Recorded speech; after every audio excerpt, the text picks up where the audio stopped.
The radical Salafi movement's Al-Nur party, which is currently placed second in the Egyptian parliamentary elections behind the Muslim Brotherhood's Freedom and Justice Party, has said that it would be willing to negotiate with Israel under certain conditions.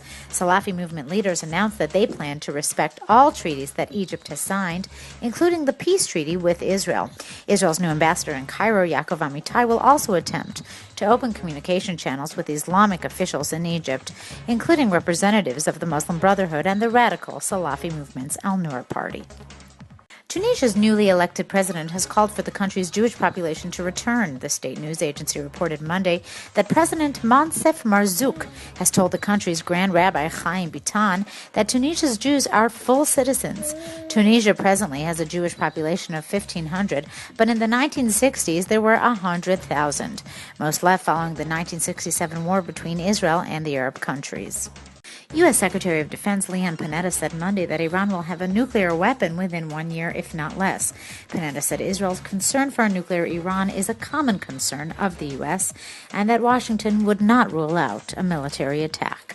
Cornell University and the Technion Israel Institute of Technology will partner to build an applied sciences campus in New York City that officials hope will transform the metropolis into a center for entrepreneurship and technology innovation to rival California's Silicon Valley. In a news conference, Mayor Michael Bloomberg announced that the school's proposal has been selected in the multi-billion-dollar competition.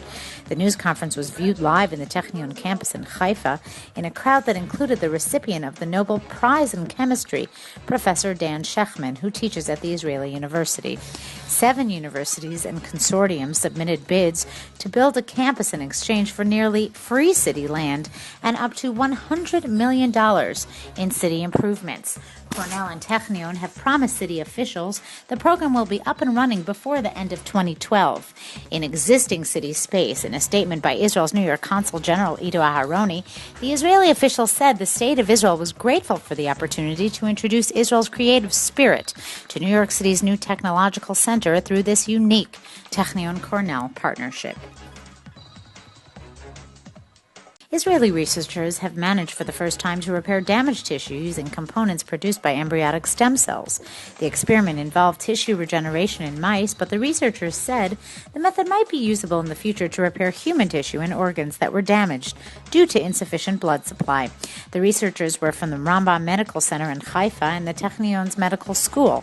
The team used fertilized human eggs that had been donated for research purposes, as well as skin and hair samples from older adult patients. The team's findings are additional evidence of the leading role Israel is playing in embryonic stem cell research.